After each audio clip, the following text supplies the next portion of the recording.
Welcome, welcome, welcome, and yes, we're on episode 21 with Blades. Ooh, that's me. And,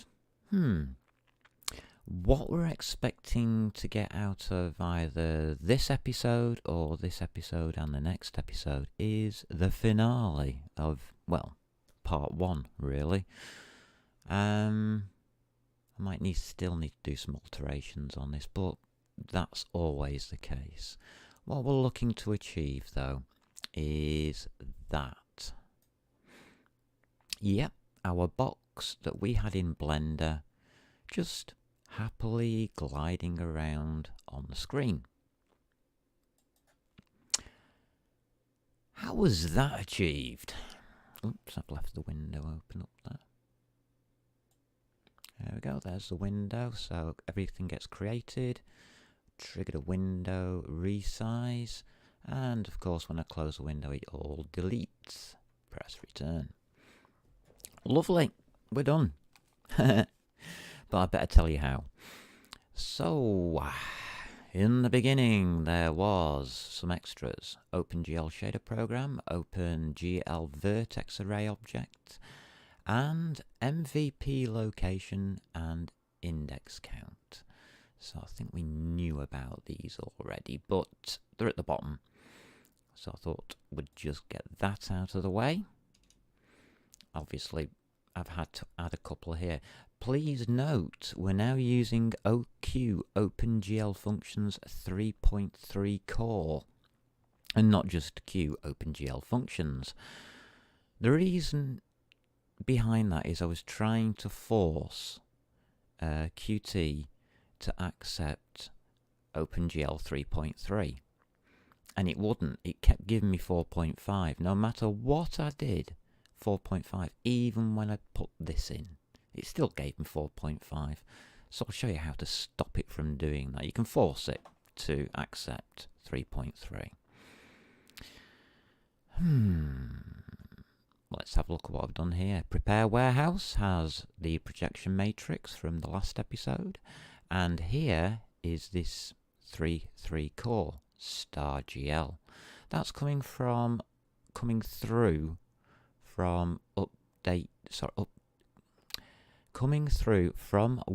window 3D to our update warehouse.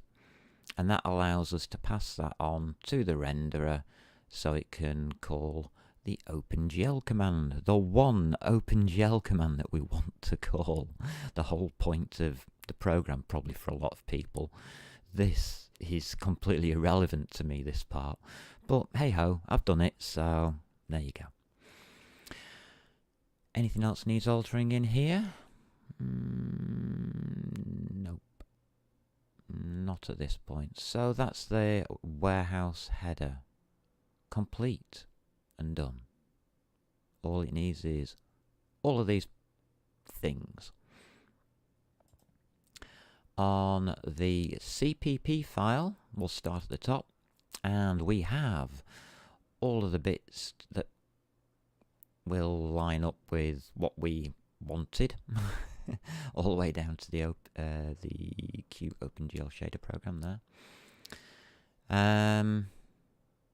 Nothing in here, nothing in there because we took it out last time.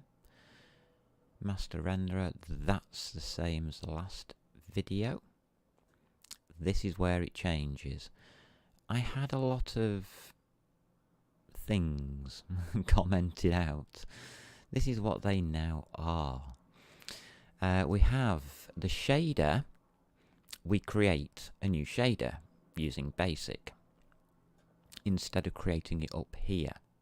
Now, why have I done that? Because if we create it here, well, we couldn't return a value, and that is the constructor.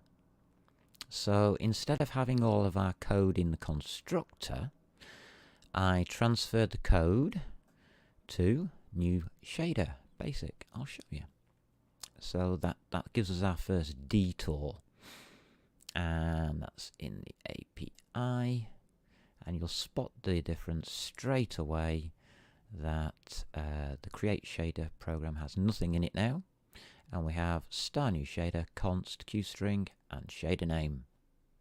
And it returns our star q OpenGL shader program. Or should I say, yeah, pointer.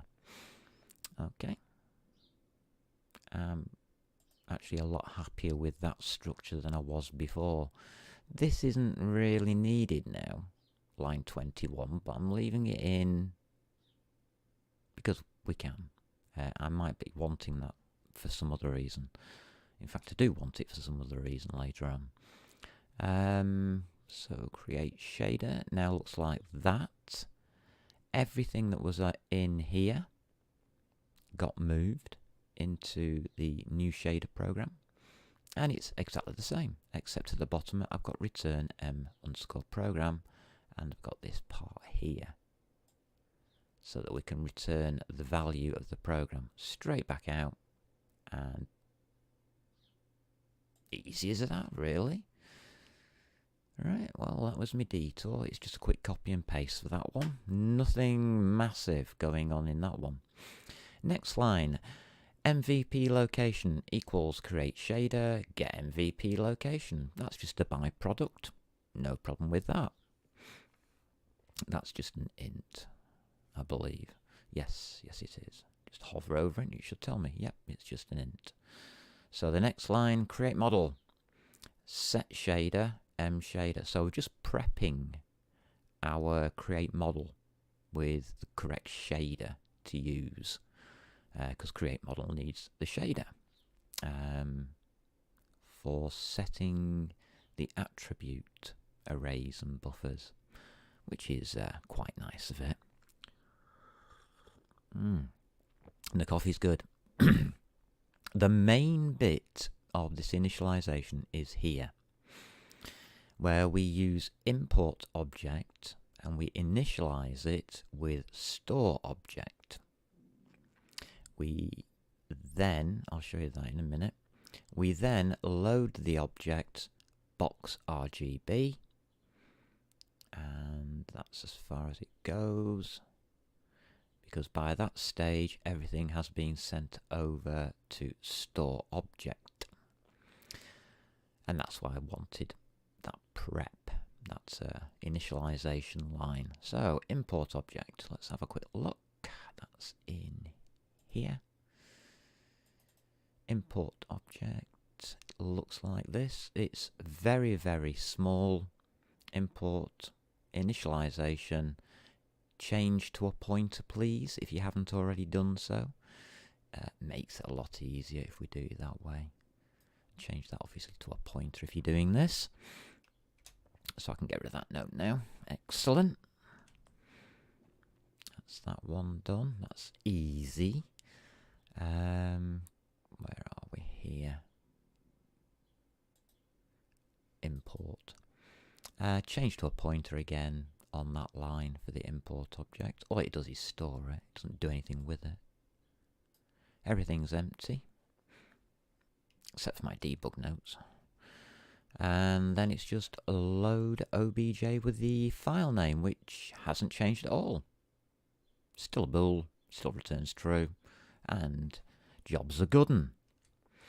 Like it. So that hasn't changed. All I did was change that to a star to make things easier. So we're using pointers instead of references. A lot easier to handle. Trust me. Especially when it came to debugging. So that's those two lines gone through. Very, very simplistic at this point. And then we get to this. MVAO equals mStore obj, send data to API, create model. So MVAO I have actually added, but not here, as you can tell. But I have had it. I have added it in the header. I'm having fun with my headers today. So it should be in here, should it? Yeah, there it is. It's the vertex array object, so it's the second one down that I pointed out at the beginning. Good. Excellent. Thank you. So we're just going to drag that out of send data to API. So let's go and have a look at that store obj. Store obj. Here we go. Have I added to this? Not really. I think I've just cleaned up the pointers. Current color looks to be the same. Store data takes the line from what was it? Import obj. And sorts out what the line is. I have moved something, haven't I? Something missing. Yes, there's something missing. Q, OpenGL Vertex array object, star, send data to API, create model, star, create model. So that's been redone. Clean storage is still there, but what happened to, well, we've got store face, but what about store vertex? What happened to that? I deleted it, didn't need it. I got sick and tired of looking at W and realising that nobody really cares about it. Because W has to be 1 if you are to see the object. The only time I could think of putting W to any other value is if you want to draw it, which is wasting drawing time, on the screen in preparation of it popping on the screen very quickly. I don't quite understand why you would do that when you can just straight draw it and be done with it. Very, very, very strange, very strange. So, yeah. I can think of one use for it for animation, but that's far-fetched. And I've never even gone into that area, so I binned it, I just got rid of it. Which meant I went into our OpenGL data structure. No.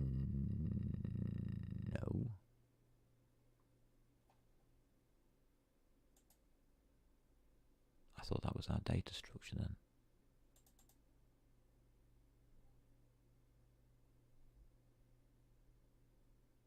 Why does that say shader program?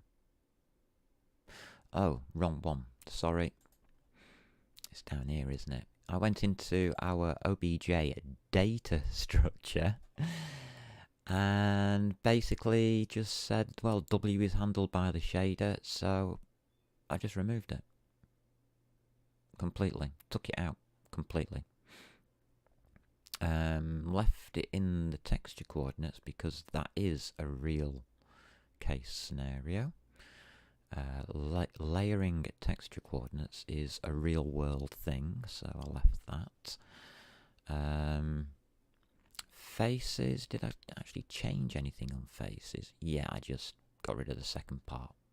Didn't want to use it, so to stop myself from mistakenly using it and doing quads, I just took that out for now. Nothing else has changed. -1, yeah, that's right. Okay. Lovely. So it's just taking the W off, which meant that I could do something brilliant. I could remove a whole function. So let's take a look at that, shall we? As you can see now, Vertex, just push it straight back to data 1 to float, data 2 to float, data 3 to float, W ignored. And that's it. Everything else there is the same. Count can go. I had a counter up here for doing the extra line splits and checks for the W. Complete waste of time, so I took that out as well. Anything else? Nope, that looks okay. Send data to API. Looks roughly about the same. If you can see anything different to your version, then that's fine. Oh yeah, correction. Whoops. I forgot to put count is less than. Dum dum dum dum. That was a straight out mistake. I do hold my hand up. that was a true mistake. It just wasn't there. I'd not typed it in. Anything else I'd moved around here? No, just checked my 0s and 3s and everything was hunky-dory. Down here, I did try and mention that we might need the sizes, and I was right. So I quickly improvised and did an index size, a position size, and a color size, and that's how you work out how many bytes long. It's in bytes. How many bytes it is, so it's the size times the actual size of its type. That will give it in bytes. So the number of index arrays there are 36 times 444. That's what it equates to IS. So it'd be 144, I guess. We pass them through together, IS to index, PS to positions, CS to color, and we have to change this. I also took a temporary, not kept or anything like that, just temporary, the GL Vertex array object. I brought it back from load_gfx card in create model because I wanted to pass it back out here. So that's the other change, is that there. So 79, that line has been added as well. So you've got 3 lines to add there, you got that line to add there. Temporary then equals whatever we give it. Clean the storage out after everything's been done and return temp. The index array, position array, and color array will all cancel themselves out at the bracket anyway. Don't need to worry about those. Excellent. Well, they get killed anyway. If anything, what I would do after clean storage is maybe clear these or put that into clear storage. I don't know. Do they come out from anywhere else? No, they die here. They were born here. They will die here. So that's fine. They're cleaned out of the system. They're cleaned out of the system. Store face. Did I alter anything? I think I just checked over this.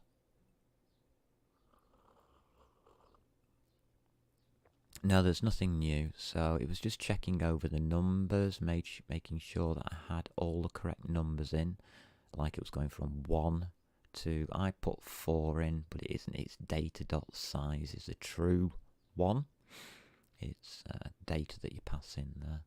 Its size is 4. So its count is less than 4.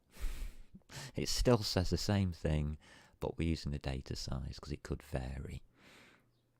Especially when I do quads, when I'm not doing draw elements, because there's going to be multiple versions of this program by the time I finish with it. Actually, it's not about the drawing at all. It's about reading the data in. That's what this is. This is design of concept. It's a concept piece, just to make sure that everything works and everything is hunky-dory and all the figures are right. All I'm really interested in is up to here. This part here. That's where I stop. Because what this means here is that instead of sending it on to the graphics card, I can feed it back out onto my hard drive as binary and never have to do this again. And we would start at load GFX card. All of this stuff would be thrown away. In other words, the program would be split in half. And the objects would be loaded in through pre-converted objects, which you would convert to binary. Very fast to read in, and you would just load them whizzing in straight into your model warehouse, and you've probably gained a factor of 100, maybe 100 models faster. You're not reading text for starters. You're reading very, very small binary files, and you're just stomping them onto your graphics card. Direct. No memory wastage. None of this, oh, let's store it all and waste a load of memory and all the memory management like this going on. All of that would die. Wouldn't it be nice? So this waves goodbye to Storeface as well. So that's everything in here done. Are we happy? Yeah, we're happy. Pop you there, don't mind where you are. So that's our store object. And we're now onto the face, aren't we? So get back to model warehouse. So that does that. Send data to API, we create model. We just got our VAO back from there. And we also grab our index count at the same time from create model, get index count. Simples. And that's it. Because our data, when you send the data to the API, well, it's on the graphics card now. We don't touch it from there, do we? You see how if you take everything off, all of that initialization disappears. And we're left with a master renderer, prepare render, and a master renderer, render model. We will be left with these two functions. The initializer would just be for next loop, load these models. Load this list of models, and they just go wallop straight onto the graphics card, and they'd all be stored as objects within the model warehouse. It'd never come through here in the first place. It'd all be done in the model warehouse. And where we are sending shader VAO, MVP location, index count, we just send the model through with all of that information already in it. Yeah. So all you'd have to do is create your shaders,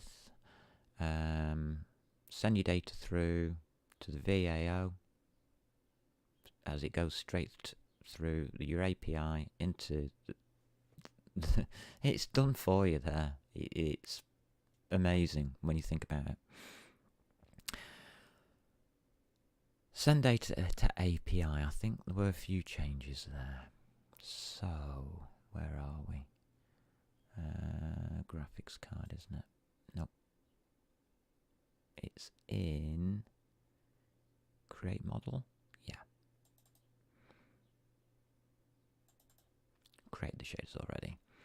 Vertex array object buffer shader program. All in here.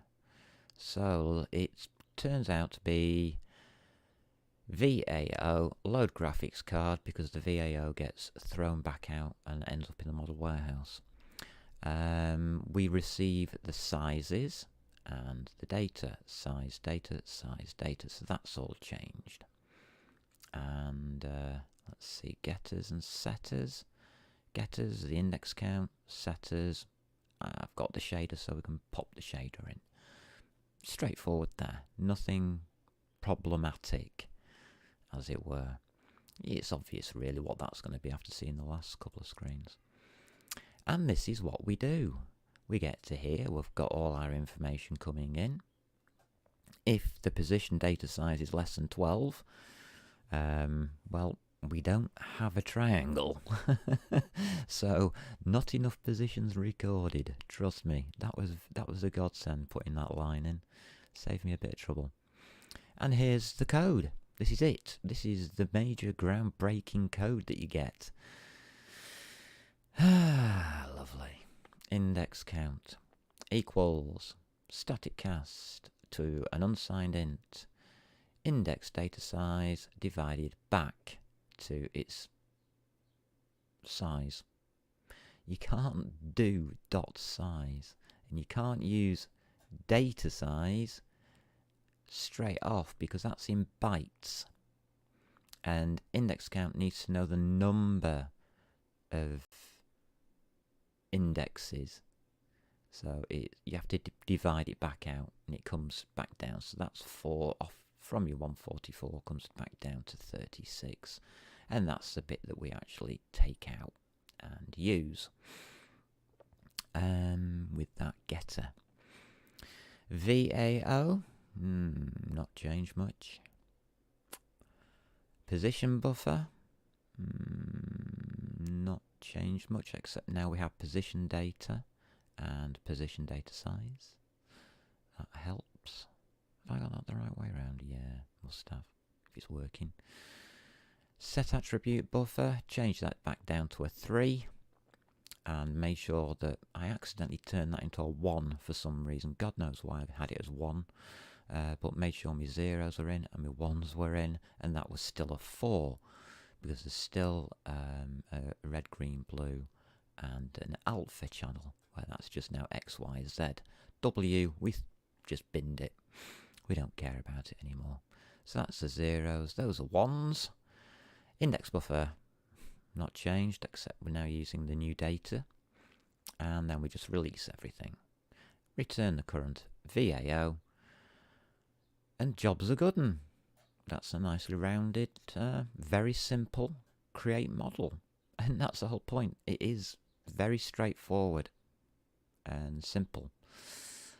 These could be split down into buffer making functions, mainly because there's very little changes going on. They're all like vertex buffers. You could make a few dozen. What could you add to that? Well, have a look in here and find out. I mean, what can you add? You could have line elements. You could have materials. That might help, because I'm going to tell you a secret at the end of this. I didn't get it right. Different variations. I mean, we've used a diffuse colour. Well, what happened to the ambient colour and the specular colour? So there's another 2 colours to add yet. Yeah. So there's another 2 buffers there. So you can either increase the length of that one function, or write one single function that makes the other functions. That's what I would do. I would function that out into another function, because them two are basically the same. Just a couple of numbers need to be passed through, and that's it. It just returns whatever the OpenGL buffer is. Could actually write that for you quickly and show you, but hey ho, it's easy enough to do. After create model, we're back. We've got everything that we need. VAO and index count, I think, were the last things. Yep, they were. And then we go and see the changes in window, because there are a couple of things from window that had to be changed before we can get on to the last bit, because this brings us to the last bit. Okay, I added a M width and M height. Oh, let's see the header file first. So I've added M width and M height. M projection, M warehouse we already had. Override we already had. Get projection. We've got it there. Don't think I'm using it. I think that can be destroyed. We have the same ones here. Spot on. So all I've done is added that line, I think. Yeah. So I'm happy with that side of it. Everything moved around in here. So added width and height, put it to 450 by 250 as a default. I don't know why I just picked those numbers, but I did. I've got no idea you can put anything in there. Doesn't matter, because they get changed here.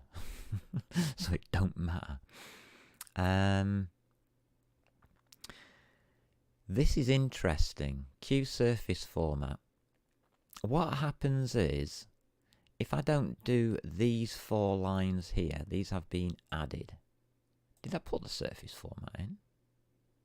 Should have done, really. No, I've been naughty. It's in Q OpenGL window. It's part of Q OpenGL window, I found out. And Q surface format means you can format your surface. So what I did is I set the surface to a core profile. And then said, look, I want 3.3. And 3.3 core profile means it forces it because it's not... God, what were those other ones called? Compatible. It's not a compatible format. So you get core or compatible. And if you take core, it says that basically forces 3.3 upon the surface. And Qt can no longer argue with you and say, but you've got 4.5. Here, use this, it's better. No. No. Want to keep it 3.3. Thank you. So I added those 4 lines. You don't have to, I don't think, but I wanted that so my shaders were right. Otherwise I would have had to change my shaders to 450 and do the code probably slightly different to get it to work. Possibly. Don't know, didn't try it. I think I might try that after. Delete warehouse, that hasn't changed. Go, set title, hasn't changed. You can delete initialize GL. That happens automatically. That line can go. It's automatic. That's called by Q OpenGL window upon being constructed. The OpenGL window no partial update. Not needed. Doesn't matter. That can go. It's optional. You can look it up. It's in the Q OpenGL help section. And you can read it and decide for yourself. Do you want it? Do you not? I didn't. I thought it was a bit of a waste of time, actually. All that specifies is that you're using 2 buffers, which we are anyway. So I don't understand why they put it in.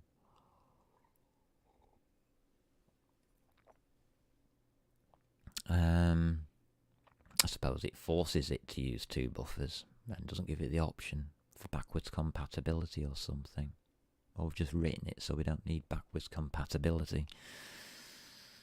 Yeah. Initialize OpenGL functions. A bit of OpenGL stuff. I haven't done much OpenGL because I've been using Qt. So I threw in GL enable GL cullface. Don't use that line. It just messes everything up. I don't know why, but it does. It doesn't need to be told that it has to do the back. It's already doing it. So if you do it again, you start removing it. Yeah, it acts very weird if you use that line. Blend is our blending function for when we use our alphas on the colours. You can blend colours. That means that you can use the alpha channel for transparency. That's how you enable that. The clear colour, left it alone for once. These 2 have been moved in from Go. I had that in Go as well, so move those 2 lines down. Yep, I printed out the version because I wanted to make sure that it was giving me 3.3, and that's how you do it, by the way. You just use anything the computer understands to print it out. I use printf because it was there, it was available, and that's how you do it. PaintGL, quite simple. I think I had star this arrow, M projection. Don't need anything that says star this arrow. Means this, that it's already in. Don't really matter. It's just M projection. It's there already. Update warehouse. This is important because this is, in my mind, a cheat, a big cheat. And Qt, this shouldn't be possible. What I've done is I've sent the window address that says model : window 3D asterisk. So the window address I am sending to update the warehouse. I'll come back to that.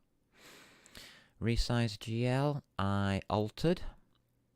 I use my new fandangled width and height to cast these two values to a float. Make an aspect ratio just to make sure that when it gets compiled, the assembler code doesn't get chopped down. You can put, instead of all of this here, these 3 lines here, you can put, I believe, just cut that out a minute, see if I'm right. If I'm right, it's Q, is it real? No. Q real? Yeah, Q real. And then it would just be open brackets, and it would be window width divided by window height. Now I have a problem in doing that in my own mind. One, it's an implicit conversion, which loses floating point precision. Yeah. AK double to float. So that's one reason I don't like it. And the other reason I don't like it is because it gives this conversion. And I just don't like it. So to stop the conversions and to stop the floating point precision getting completely messed up by the assembler saying, hey, we could do this quicker by doing it this way, and doing that for you and without your knowledge, which it can. C++ compilers are meant to do that. As soon as you stop debugging and start using the release version here, and you start building it for release, everything that you've written, the C++ compiler will start looking at and seeing if it can make the assembler code faster for you. It thinks it's doing you a favour, but in this reality here, it will be doing us a disservice by messing up our precision, floating point precision. So to stop that from happening, I've written it long-handed, step by step, so it will follow that. It still might mess me about, but hey ho, I've done my best. Key event I haven't changed. Oh yes, I have. This close changed from quit 0. Why? Because quit 0 just comes out of the program at that line. This close activates close window, which activates those lines there, and that's the difference between the two. I prefer closing the window and letting the application shut down naturally, rather than just saying, oi, application, stop now, whatever you're doing, you know, hands up, type of things. Pointing a gun at its head and saying, stop. No, I'm not into that. So it was a more graceful ending for the program. Comes out of the program properly as well. Getting back to this line here should be illegal in my book. So, I should do a rant about this, shouldn't I? And I'm not gonna, because it's helped us out. I'm sending model : window 3D star or pointer reference to update warehouse. But what have I got in update warehouse? In update warehouse, here, I've got Q, OpenGL functions, 3 core star GL. What is happening is the reference for, actually I can show you. I can snoop it. Whoops, just do that quickly. Helps. So yeah, it does pass the window through. Absolutely. Because GL is part of Q OpenGL window. And Q GL window, we inherited Q OpenGL functions into the window and into window 3D. So by sending window 3D star through, we are sending all of this lot through. And all we're going to do is take Q OpenGL functions 3.3 core, which we're not supposed to be able to do. It's protected, remember, to stop people from doing this. We've just taken it and put it into star GL. And then me being me, actually it doesn't quite look right like that. It's just me being me does that.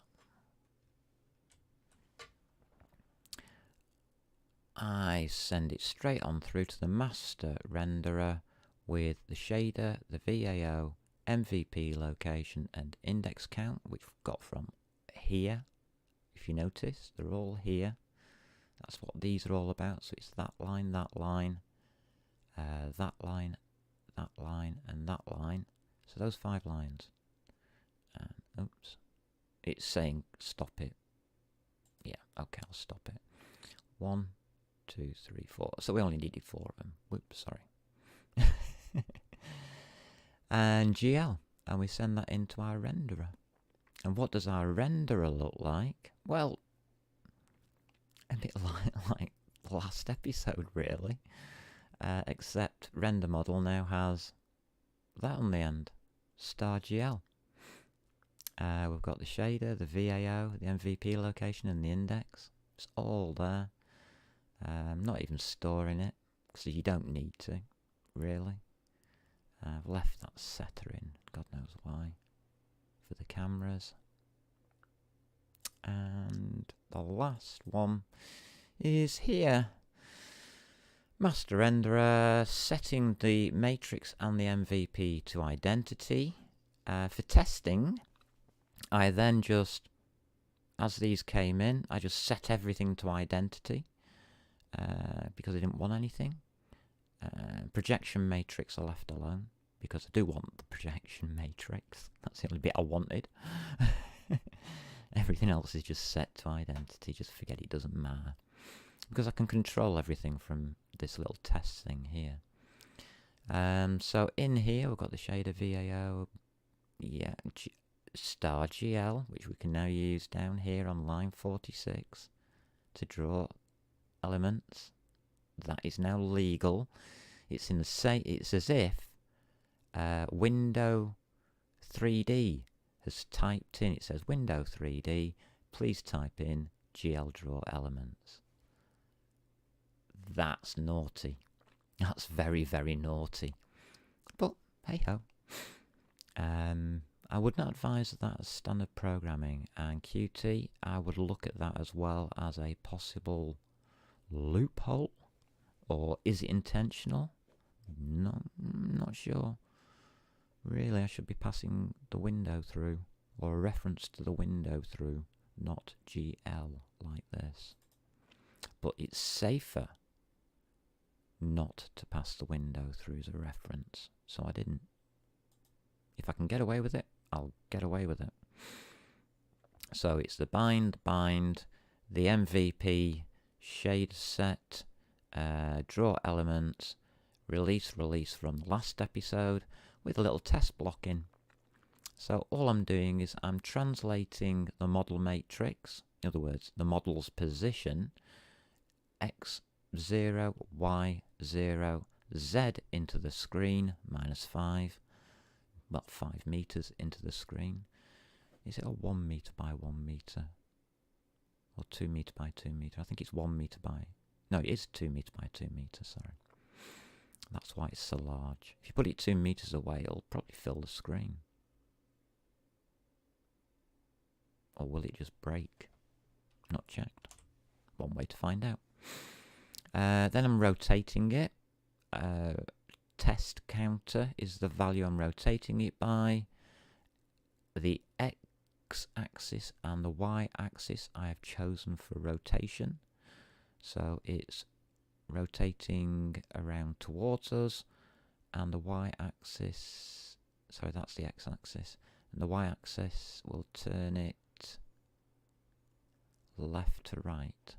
So if it's going up to down and left to right, should get a diagonal, I hope. And then the test counter we just keep increasing by 1, so 1 degree. Test counter, if it gets to 360, just gets reset to 0. So every 60 frames is a second. So every 6 seconds, it should take 6 seconds to do a full loop. Should do. According to theory. No idea, I haven't checked it out at all. And then you just run it. I wonder what -2 will do. Might break it. Yeah, a bit close. Yeah, it is a 2 meter by 2 meter box, I thought it was.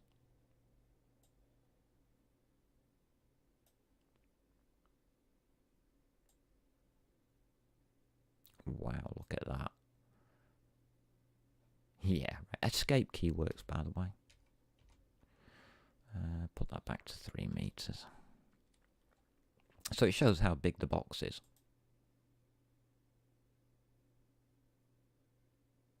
Yeah, you can just about fit it nearly on the screen at that point. Nearly on the screen at 3 meters. But you can see that it's being squared off. And because of the rotation, it's being slightly distorted. That might be my TV.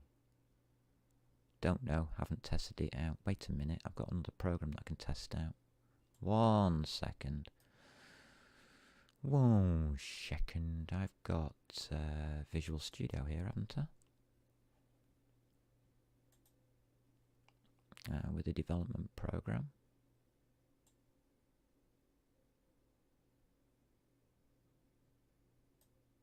There we go. That's Visual Studio. This is my development program. Another proofing program for all the calculations that you've seen. But as you can see, there's no classes. It's just one big main file. With a few functions splattered in, and it's all in C++, and it does, well, it uses the same data, so it does that. Oh, and it's at 3.3, and the Qt version is at 3.3. Just to show you. Let me just get the other version back up. Where is it? There you go. That one's at -5. That one's at -3. So there you go. You can now see it all in action. Isn't that wonderful? So yeah, proof of concepts, both of them. One on the left, by the way, is going at half speed as well. But you can see that it's still dragging out. It's nearly curving, but not quite. But there is a bit of curve still happening on the lines as it tilts through the apex. And that's it. That's the program as it stands. If you want me to continue this series and go on to textures, I will quite happily do so. But to do so, you will have to request it in the comments below, as I now want to go on with a different series where I start exploring more C++, This Qt has been interesting. It's been an experience and it's been good. I've loved every minute of it, actually. I love Qt. I mean, I can't praise it enough as a programming language, and it's a lot easier to use than C++. But at the end of the day, I've got to use C++ because I can't use Qt Creator. So I'll be heading back off to a text editor and a compiler and a debugger in the bowels of my machine somewhere, and I'll be back to the grassroots of programming again in the next series. There we go. So thank you very much for the series. Very happy it all worked out.